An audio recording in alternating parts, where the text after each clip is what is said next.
வணக்கம் மங்காளிகளா. இன்னைக்கு நம்ம பார்க்க போறது வந்து பாத்தீங்கன்னா, என்கிட்ட ஒரு 20,000 ரூபாய் தான் இருக்கு. என்னால ஒரு புது லேப்டாப் வாங்க முடியாது. 20,000 ரூபாய் ஒரு 22 ரூபா தான் இருக்கு. ஆனா நான் யூஸ் பண்றது வந்து பாத்தீங்கன்னா, எனக்கு கொஞ்சம் புது லேப்டாப் வாங்கக்கூடிய சூழ்நிலை என்கிட்ட இல்லை. அதனால எனக்கு 20 ரூபாய்க்குள்ள இல்ல 15 ரூபாயா இருந்தாலுமே எனக்கு ஒரு லேப்டாப் வேணும் அப்படிங்கிற பட்சத்துல நிறைய பேர் தேடி போறது வந்து பாத்தீங்கன்னா யூசர் லேப்டாப்.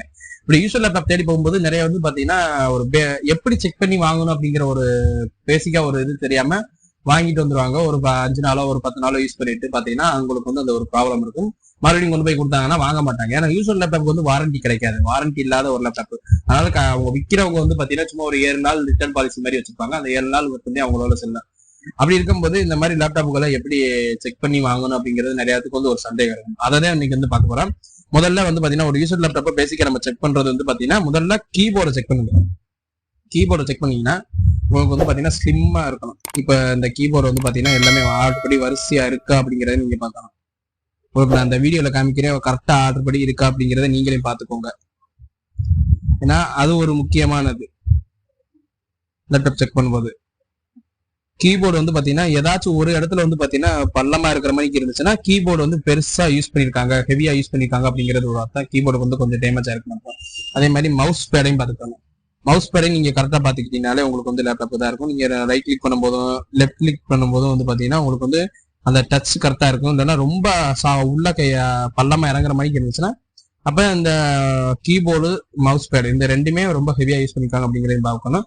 அதே மாதிரி பெருசா நீங்க வாங்கக்கூடிய இடத்துல வந்து பாத்தீங்கன்னா பெருசா பார்க்க விட மாட்டாங்க. இருந்தாலுமே வந்து பாத்தீங்கன்னா அவங்க ஒரு 7 நாள் இது கொடுக்குறாங்க பாத்தீங்களா.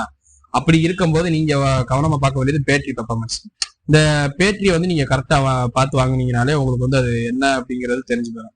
இப்ப இதுல வந்து பாத்தீங்கன்னா உங்களுக்கு வந்து ஒரு லேப்டாப் கஸ்டமர் லேப்டாப் இது வந்து பாத்தீங்கன்னா 100% காமிக்குதா. இதை வந்து உங்களுக்கு வந்து லைவாவே காமிக்குது. இந்த மாதிரி ஒரு லேப்டாப் வாங்கும் போது ஏமாந்த கஸ்டமர் தான் இது. இந்த லேப்டாப் வாங்கும்போது கரெக்டா பார்த்து வாங்க. இது வந்து பாத்தீங்கன்னா ஒரு 100% காமிக்குதா. இப்ப நான் சார்ஜரை டிஸ்கனெக்ட் பண்ணிட்டேன். 100% இருக்கு. உங்களுக்கு வந்து இந்த 100% ரன் பண்றதுக்கான ஒரு சின்ன ஒரு இன்ஃபர்மேஷன் வச்சிருக்கேன். இந்த பேட்டரி இன்ஃபோல நான் யூஸ் பண்ணியிருக்கேன். இப்போ வந்து சும்மா ஒரு நார்மலா ஒரு கேமராவை ஓப்பன் பண்றேன். கேமராவை ஓப்பன் பண்ணி சும்மா நான் நார்மலா யூஸ் பண்றேன். ரொம்ப பெருசா எதுவுமே பண்ணல. நான் நார்மலாவே யூஸ் பண்றேன். வேற எதுவுமே நான் பண்ணல. ஒரு கொஞ்ச நேரம் சும்மா ஏதாச்சும் ஒன்று யூஸ் பண்ணிக்கிட்டு இது பண்ணிக்கிட்டு இருக்கேன். அப்போ நீங்க கவனிச்சீங்கன்னா இந்த லேப்டாப்ல வந்து பேட்டரி ட்ரைன் ஆகும். நீங்க கட்டாயமா பாத்தீங்கன்னாலே பேட்டரி ட்ரைன் ஆகும். பார்க்க உங்களுக்கு வந்து 100% இருக்கிற மாதிரிக்கே தெரியும். இப்போ நான் அடுத்து வந்து பாத்தீங்கன்னா சும்மா நான் எல்லாத்தையும் ஓபன் பண்ற மாதிரி நான் யூஸ் பண்ணிட்டு இருக்கேன்.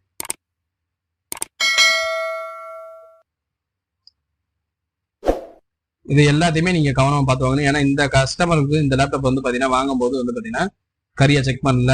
அதனால இந்த லேப்டாப்ல வந்து பாத்தீங்கன்னா பேட்டரி ப்ராப்ளம் இருக்கு. பார்க்க 100% ஏறின மாதிரி இருந்தாலுமே வந்து பாத்தீங்கன்னா இப்போ ஒரு யூஸ் பண்ணியிருக்காரு. ஒரு 1/4 மணி நேரத்திலே வந்து பாத்தீங்கன்னா அந்த ஒரு 1/4 மணி நேரத்திலே வந்து பாத்தீங்கன்னா அதிகபட்சம் நீங்க வந்து ஒரு 80% ஒரு 85% இறங்கியிருந்தா பரவாயில்ல. ஒரு 85% இறங்கியிருந்தா பரவாயில்ல. ஆனா இந்த லேப்டாப்ல வந்து பாத்தீங்கன்னா இப்ப 100 இருக்கா. இப்போ ஒரு 1/4 மணி நேரம் யூஸ் பண்ண கழிச்சு பாத்தீங்கன்னா உங்களுக்கு வந்து 30 காமிக்கும். அப்புறம் வந்து பாத்தீங்கன்னா அப்புறம் சடவுன் ஆயிரும். சார்ஜ் இல்லைன்னு சொல்லிட்டு சடவுன் ஆயிரும். இது வந்து பாத்தீங்கன்னா பேட்டரி ப்ராப்ளம் இதுல லேப்டாப்ல இருக்கு. இது கஸ்டமர் தெரியாம வாங்கிட்டாரு.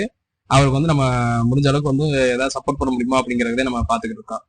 அதே மாதிரி இந்த பேசிக்கா நீங்க கவனிக்க வேண்டியது பாத்தீங்கன்னா இந்த மாதிரி லேப்டாப்கள்லாம் எப்படி கிடைக்குது. அதாவது இந்த ஒரு மாடல் வந்து பாத்தீங்கன்னா அந்த கடையில இருக்கும்போது 30-40 மேல வச்சிருப்பாங்க. அதெல்லாம் இருக்கும்போது இந்த மாதிரி லேப்டாப் எல்லாம் எப்படி அவங்களுக்கு கிடைக்குது அப்படிங்கிற ஒரு டவுட் இருக்கும். இதெல்லாம் வந்து பாத்தீங்கன்னா ஐடி கம்பெனிகள்ல யூஸ் பண்ற ஒரு கமர்ஷியல் லேப்டாப்னா வேற ஒண்ணுமே கிடையாது. ஐடி கம்பெனில யூஸ் பண்றவங்க எல்லாத்துமே சரி, இந்த ஒர்க் ஃப்ரம் ஹோம் யூஸ் பண்ற கம்பெனிகளும் சரி, அவங்களாம் வந்து பாத்தீங்கன்னா தங்களோட ஸ்டாஃப்களுக்கு வந்து பாத்தீங்கன்னா லேப்டாப் வந்து ப்ரொவைட் பண்ணுவாங்க. அந்த மாதிரி லேப்டாப்கள் இந்த லேப்டாப் அதாவது பாத்தீங்கன்னா இந்த கம்பெனிகள்லாம் மொத்தமா ஒரு 200-250 இந்த மாதிரி லேப்டாப்களை வாங்கி தன்னோட ஸ்டாஃப்களுக்கு எல்லாத்துக்குமே இந்த மாதிரி லேப்டாப் வந்து கொடுப்பாங்க. அந்த ஸ்டாஃப்கள் வந்து பாத்தீங்கன்னா அதிகபட்சம் 3 வருஷம் இந்த லேப்டாப் யூஸ் பண்ணுவாங்க. அதுக்கப்புறம் யூஸ் பண்ண மாட்டாங்க. 3 வருஷம் இந்த லேப்டாப் யூஸ் பண்ணிருப்பாங்க. அதுக்கப்புறம் பெருசா யூஸ் பண்ணிருக்க மாட்டாங்க. இந்த லேப்டாப் எல்லாம் வந்து பாத்தீங்கன்னா 3 வருஷம் கழிச்சு சேல்ஸுக்கு வந்துடும். கம்பெனி வந்து பாத்தீங்கன்னா அப்கிரேட் பண்றது, அவங்க வந்து நியூ மாடல் லான்ச் பண்றது இந்த மாதிரி இருக்கறனால அடுத்தடுத்து 3 வருஷம் கழிச்சு வேற லேப்டாப் மாறிடுவாங்க. அப்படி இருக்கும்போது அந்த மாதிரி லேப்டாப்புகளை ஒரு கம்பெனி வாங்கி அதுல பேசிக்கா நார்மல் செக்கிங் பண்ணி பெருசா செக்கிங் பண்ணா நார்மல் செக்கிங் பண்ணி இந்த மாதிரி லேப்டாப்புகளுக்கு அவங்க ஒரு விலை வச்சு அதை வந்து நம்ம இந்த மாதிரி யூசர் லேப்டாப் வந்து சொல்லியிருப்பாங்க. இதே வந்து பாத்தீங்கன்னா யூசர் லேப்டாப்ல அதாவது யூசர் லேப்டாப்ல 3 வேரியன்ட் இருக்கு. A++, A++, A++. இதுல வந்து பாத்தீங்கன்னா A++, சரி A++, சரி நீங்க வாங்க தகுந்தது, அதாவது பேசிக்கா நீங்க செக் பண்ணி கூட வாங்கிக்கலாம். அந்த மாதிரி லேப்டாப் கூட A+ லேப்டாப் வந்து பாத்தீங்கன்னா ரொம்ப கவனமா செக் பண்ணணும். ஏன்னு பாத்தீங்கன்னா A+ லேப்டாப்ல பெருசா வந்து பாத்தீங்கன்னா கீபோர்டு பிரச்சனை இருக்கும், அதே மாதிரி பேட்டரி பிரச்சனை இருக்கும். இப்போ இந்த லேப்டாப் என்ன வேரியன்ட்ல வருதுன்னு பாத்தீங்கன்னா இது A+ லேப்டாப். ஆனா கஸ்டமர் விற்கும் போது வந்து இந்த லேப்டாப் என்னன்னு பாத்தீங்கன்னா A++ லேப்டாப் அப்படிங்கிற மாதிரிக்கே மென்ஷன் பண்ணி கொஞ்சம் பலபலன்னு இருக்கிற மாதிரிக்கே சேல்ஸ் பண்ணிருக்காங்க. ஆனா இது வந்து ஒரு A+ லேப்டாப். இது வந்து பாத்தீங்கன்னா பேட்டரி பிரச்சனை இருக்கு, அதே மாதிரி கீபோர்ட்ல வந்து பிரச்சனை கிடையாது. ஆனா அந்த மவுஸ் பேர் வந்து பாத்தீங்கன்னா கொஞ்சம் இப்ப நாங்க யூஸ் பண்ணும்போது வந்து பாத்தீங்கன்னா இந்த ஓரத்துல ரொம்ப அமுங்குற மணிக்கு இருக்கு. அதாவது நீங்க பாத்தீங்கன்னா தெரியும். இப்ப நான் ரைட் கிளிக் பண்றேன், ரைட் கிளிக் பண்ணும்போது வந்து பாத்தீங்கன்னா உள்ளக்கு ரொம்ப உள்ளக்கு போகுது. ஆனா நான் லாங்காலம் பண்ணல, சும்மா நார்மலா ஒரு டச்லேயே பண்றேன். இது வந்து ரொம்ப உள்ளக்கு போன மணிக்கு இருக்கு. இது வந்து பாத்தீங்கன்னா ஒரு A+ லேப்டாப். ஆனா கஸ்டமர் வந்து A++ லேப்டாப்னு நினைச்சு வாங்கிட்டாரு. இது வந்து அவரு கொஞ்சம், அதாவது லேப்டாப் எப்படி வாங்கணும் அப்படிங்கிற ஒரு பேசிக்கா தெரியாம அவர் வந்து போய் வாங்கிட்டு வந்துட்டாரு. இதுதான் வந்து அவரோட ஒரு மைனஸ் பாயிண்ட். இந்த மாதிரி லேப்டாப் நீங்க வாங்கும்போது வந்து பாத்தீங்கன்னா கவனமா ரொம்ப கேர்ஃபுல்லா வாங்குங்க. இந்த மாதிரி லேப்டாப் ஏதாச்சும் வாங்கணும் அப்படிங்கிறது ஏதாச்சும் ஐடியா இருந்துச்சுனாலுமே நீங்க வந்து ஒன்ஸ் நீங்க 3 times யோசிச்சு செக் பண்ணிட்டு நீங்க வாங்குங்க. ஏன்னா நான் லேப்டாப் இந்த மாதிரி லேப்டாப் வாங்கக்கூடாது அப்படின்னு நான் என்னைக்குமே சொல்ல மாட்டேன். என்னன்னு பாத்தீங்கன்னா நல்ல லேப்டாப்கள் விற்கிறவங்க நிறைய இருக்காங்க. இந்த மாதிரி லேப்டாப்கள் வந்து நல்லா தரமா ரெடி பண்ணி விற்கிறவங்க நிறைய பேர் இருக்காங்க. அதே நேரத்துல வந்து பாத்தீங்கன்னா எவ்வளவு நன்மைகள் இருக்கோ அதுக்கு ஒரு 10% 20% தீமைகள் இருக்கிறதே செய்யும். அதனால நீங்க அதை வந்து கவனமா பார்த்து ஹேண்ட் பண்ணி வாங்க. இந்த மாதிரி ஒரு வீடியோ பிடிச்சிச்சுன்னா மறக்காம நம்ம சேனல் கூட சப்போர்ட் பண்ணுங்க. பிசி பில்டு லேப்டாப் இந்த மாதிரி யூசர் லேப்டாப் வேணும் அப்படிங்கிற மாதிரி இருந்துச்சுனாலுமே நம்மளை வந்து கனெக்ட் பண்ணுங்க. உங்களுக்கு இதுல வந்து ஏதாச்சும் ஒரு டவுட் இருந்துச்சுன்னா கீழே கமெண்ட்ஸ் பண்ணுங்க. நான் அதுக்கான ரிப்ளை வந்து உங்களுக்கு கட்டாயமா பண்ணுவேன். அடுத்த ஒரு வீடியோல சந்திப்போம். பாய் பாய்.